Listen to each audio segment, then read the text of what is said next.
नमस्कार, मैं डॉक्टर विनय गुप्ता। वंदे मातरम, भारत माता की जय। इस समय जैसा कि आप अपनी तस्वीरों में देख रहे हैं कैमरा स्क्रीन पर कि मेरे साथ मौजूद हैं आम आदमी पार्टी हरियाणा के वरिष्ठ नेता अनुराग ढांडा, जो इस समय निकले हुए हैं पूरे हरियाणा में टूर का प्रोग्राम कर रहे हैं, अपनी पार्टी का प्रचार प्रसार कर रहे हैं और लोगों को जोड़ने की कोशिश कर रहे हैं। उनसे जान लेते हैं कुछ सवाल और ले लेते हैं कुछ जवाब। नमस्कार सर, कैसे हैं आप? बहुत happy new year first of all. Thank you very much. Sir, जैसा कि देखने को आ रहा है कि आप लोग भी ग्राउंड लेवल पर काम कर रहे हैं, बीजेपी भी जनसंवाद कार्यक्रम कर रही है, क्या मानते हैं कि बीजेपी का पलड़ा भारी है जनता तक पहुंचने में या आपका पलड़ा भारी है? देखिए, मुझे नहीं लगता कि मैंने सुना कि बीजेपी कोई 52-55 यात्राएं उन्होंने निकाली हुई हैं पूरे हरियाणा के अंदर। क्यों यात्रा निकाल रहे हैं? मतलब क्या करना चाहते हैं यात्रा के जरिए? वो तो सरकार में है 9 साल से। मुख्यमंत्री जी एक साइन करें, जो भी इंप्लीमेंट करना है कर देंगे, लोगों के लिए जो भी काम करना है वो कर सकते हैं मुख्यमंत्री हैं आज भी। तो फिर यात्रा क्यों निकाल रहे हैं? इसका मतलब ये सरकारी ढकोसलेबाजी है। आम आदमी पार्टी जो ये बदलाव यात्रा और जो ये बदलाव महासभा कर रही है, ये इसलिए कर रही है क्योंकि हरियाणा के अंदर परिवर्तन करना चाहते हैं, बदलाव करना चाहते हैं, लोगों के पास अपनी नीतियां लेके जा रहे हैं, मैसेज लेके जा रहे हैं। इसलिए दोनों के बीच में बहुत फर्क है। ग्राउंड के ऊपर जितना काम आम आदमी पार्टी आज के दिन में कर रही है, मैंने बार बार कहा, मैं खुली चुनौती देता हूं कांग्रेस को भी और बीजेपी को भी। उनके नेता मेरे साथ मंच पे खड़े हों, नीचे से आप किसी भी गांव का नाम बोलिएगा पूरे हरियाणा में, मैं अपने 21 लोगों का नाम बताऊंगा उस गांव के अंदर, और वो दोनों अपने 21 लोगों का नाम बताएं। इससे पता चलेगा कि किसका संगठन ग्राउंड के ऊपर कितना मजबूत है। आम आदमी पार्टी निकली थी इंडिया अगेंस्ट करप्शन से, वहां से नए ग्रुप का फॉर्मेशन हुआ, फिर उसके बाद पार्टी रजिस्टर हुई, स्टेट लेवल का चुनाव लड़ा गया, अब नेशनल सिंबल मिला, उसको नेशनल लेवल का दर्जा मिला।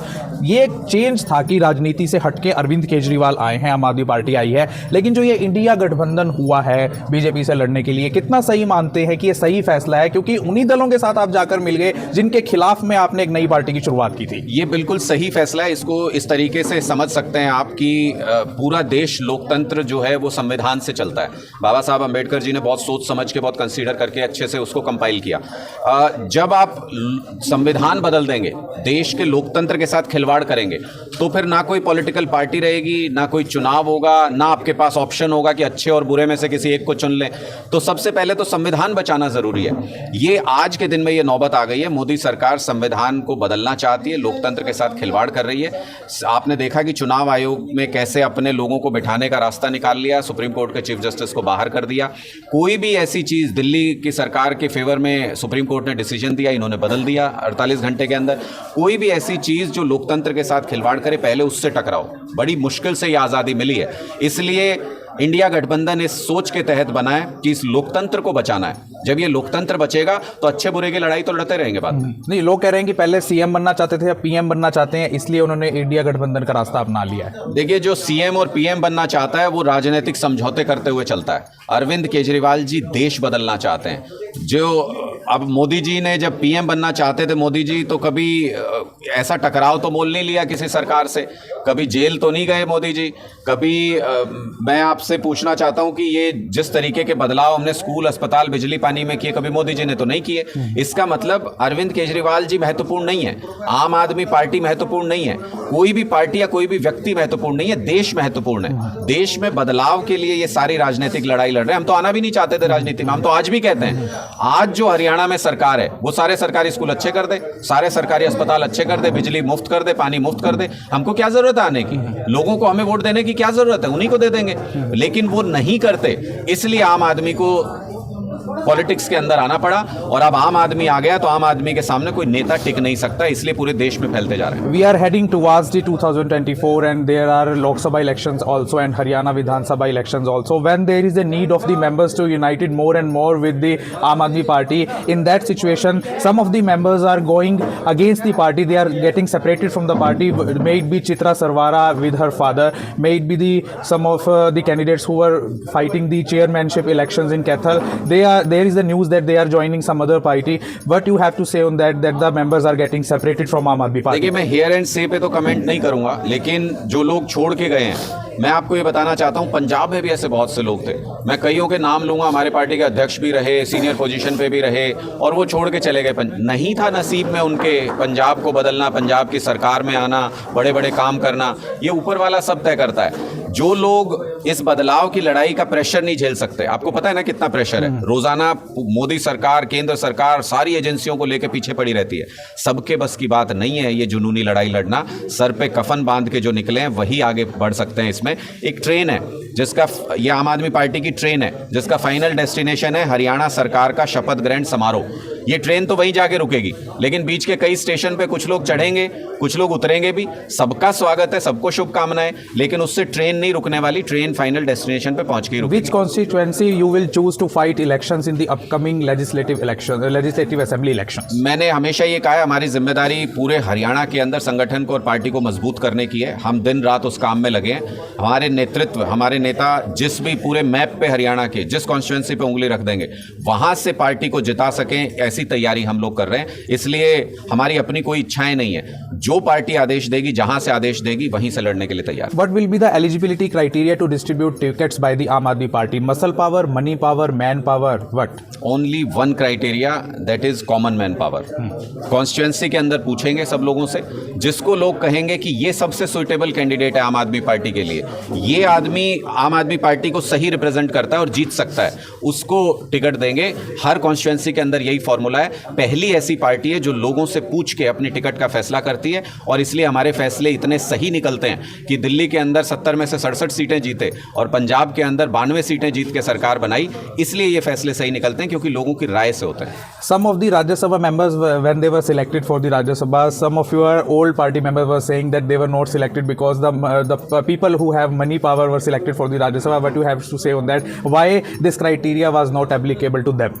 करने दीजिए जिसको जो बात करनी है। हमको जो ये विपक्षी पार्टियों के लोग आरोप लगाते हैं या कुछ लोग नुक्ताचीनी करते हैं हमारे काम में, हम उनके प्रति जवाबदेह थोड़ी हैं, हम जनता के प्रति जवाबदेह हैं। और जनता ने हमें जो मैंडेट दिया उसको पूरा करने के लिए जो भी डिसीजंस लेने पड़ेंगे समय समय पे, हम वो सारे डिसीजंस लेंगे। वो सारे डिसीजन उसी लक्ष्य की तरफ जाते हैं जिसमें अच्छे स्कूल, अच्छे अस्पताल, अच्छा बिजली, अच्छे पानी की व्यवस्था हो सके, जिसमें युवाओं को रोजगार मिल सके, जिसमें सड़कों के ऊपर जगह जगह ये वसूली टैक्स ना लगाया गया हो। इन सारी व्यवस्थाओं को करने के लिए जो डिसीजन लेने पड़ेंगे लेंगे। जहां जहां पर भी भारत में इलेक्शन की बात आती है, पॉलिटिक्स की बात आती है, राजनीति की बात आती है, टिकट बांटने की बात आती है, वोट देने की बात आती है, साथ में जाति की, कास्ट की बात आती है, और हरियाणा भी उससे छूता नहीं है। क्या मानते हैं कि जाति एक अहम रोल प्ले करेगी आने वाले 2024 के चुनावों में? देखिए, मैं हमेशा बोलता हूं कि पूरे देश में इकलौती पार्टी जो जात के नाम पे वोट नहीं मांगती, काम के नाम पे वोट मांगती है। अगर आप जात के नाम पे वोट मांगने वाली पार्टियों पे कांटा लगाना शुरू कर दोगे तो अंत में सिर्फ एक पार्टी, आम आदमी पार्टी, और एक सिंबल झाड़ू का निशान बचेगा। सिलेक्शन आसान हो जाएगा लोगों के लिए, क्योंकि काम कोई और पार्टी नहीं कर सकती, इसलिए वो जात और धर्म की बात करते हैं। आप मुझे बताइए, क्या ऐसा संभव है कि कोई सरकार बन जाए, मान लो जात के नाम पे ही चलो आप वोट मांग रहे हो, तो कोई व्यक्ति अगर आपसे पूछे कि ठीक है मैं दे दूंगा जात के नाम पे वोट, क्या सरकार बनने के बाद एक ऐसी सड़क बनवा दोगे पूरे हरियाणा में जिसपे सिर्फ मेरी जात के लोग चले, बाकी कोई ना चल सके? हो सकता है ऐसा? संभव है? ऐसा लोकतंत्र में संभव नहीं है। इसका मतलब जो काम करने वाली सरकार है वो हर कास्ट के लिए काम करेगी, जो काम करने वाली सरकार नहीं है वो किसी जाति के लिए, किसी धर्म के लिए काम नहीं कर पाएगी। इसलिए हम लोग काम के नाम पे वोट मांगते हैं, और इकलौती ऐसी सरकार है जो 5 साल बाद जब दोबारा वोट मांगने जाते हैं तो कहते हैं काम किया हो तो वोट देना, वरना बिल्कुल वोट मत देना। आप किसी और पार्टी के किसी और नेता से बुलवा लो, यही बात। इसका एक काउंटर क्वेश्चन है। मैं अभी सैनी महाकुंभ अटेंड कर रहा था जींद में, वहां पर सभी सैनी इकट्ठा थे, जो मोजिज लोग थे सैनी जो कम्युनिटी के। वो कह रहे थे कि हमारा रिप्रेजेंटेशन जिस हिसाब से समाज में है, हमारी जितनी पॉपुलेशन है उसके अकॉर्डिंग हमें टिकट नहीं मिलती है, हमारा रिप्रेजेंटेशन नहीं हो पाता है। तो क्या वोट देना तो चलो कास्ट के नाम पे गलत है, क्या टिकट देना भी कास्ट के नाम पे गलत है? देखिए, अगर पार्शियलिटी नहीं की जाए और जो जहां से, मैंने कहा इलाके की जनता से पूछ के फैसला करो कि कौन व्यक्ति उपयुक्त है। आप एक बार के लिए जाति और धर्म को अपने मन से बिल्कुल हटा दीजिए। सिलेक्शन जब आप करते हैं तो आप देखेंगे कि जो फाइनल सिलेक्शन होगा उसमें महिलाएं भी होंगी, उसमें पुरुष भी होंगे, उसमें हर कास्ट का व्यक्ति भी अपने आप आ जाएगा, क्योंकि आपने फेयर सिलेक्शन किया है, आपने पार्शियल सिलेक्शन नहीं किया। ये जो कंडीशनल चीजें हैं कि इतना ही होना चाहिए, यही होना चाहिए, ये उसी कास्ट पॉलिटिक्स को बढ़ावा देने वाली राजनीतिक बातें हैं जो समाज को इस मोड़ तक ले आई जहां पे हम आज खड़े हैं। इनसे बाहर निकल के अब हमको बात करनी चाहिए कि कौन व्यक्ति है जो हमारे बिजली पानी के लिए संघर्ष करेगा, कौन व्यक्ति है जो स्कूल अस्पताल के लिए लड़ेगा। उसमें सारा समाज आ जाता है, उसमें सारी कास्ट के लोग आ जाते हैं। इसलिए कास्ट को सवाल न बना के हरियाणा की पॉलिटिक्स में पहली बार 57 साल में बिजली, पानी, स्कूल और अस्पताल के मुद्दे पे चुनाव होगा। मैं खुली चुनौती देता हूं कांग्रेस और बीजेपी सारी पार्टियों को, अगर उनमें हिम्मत है तो इस बार जात पात और धर्म के नाम पे चुनाव करा लें। हम जाने नहीं देंगे जात पात और धर्म पे चुनाव। इस बार बिजली, पानी, स्कूल और अस्पताल पे चुनाव होगा। आप इस बार घोटालों की बात नहीं कर रहे हैं, या कर रहे हैं तो वो कौन से घोटाले हैं जो मौजूदा सरकार के आप गिनाना चाहेंगे कि इनके अगेंस्ट हम वोट मांगने जाएंगे, ये पर्दाफाश हम करेंगे आम जनता के बीच? देखिए, मैंने तो सीएमओ के अंदर मैंने बताया कि किस तरीके से भ्रष्टाचार हुआ, डॉक्यूमेंट्स के साथ बताया। मुख्यमंत्री जी ने एक्नॉलेज भी किया, उन्होंने कहा मैं वो डॉक्यूमेंट देखूंगा और फिर जवाब दूंगा। आज तक तो दिया नहीं, कई महीने हो गए। जब सरकार का मुखिया जिसने एक्नॉलेज कर लिया, उसके बाद भी डॉक्यूमेंट देख के भ्रष्टाचार पे जवाब नहीं दिया।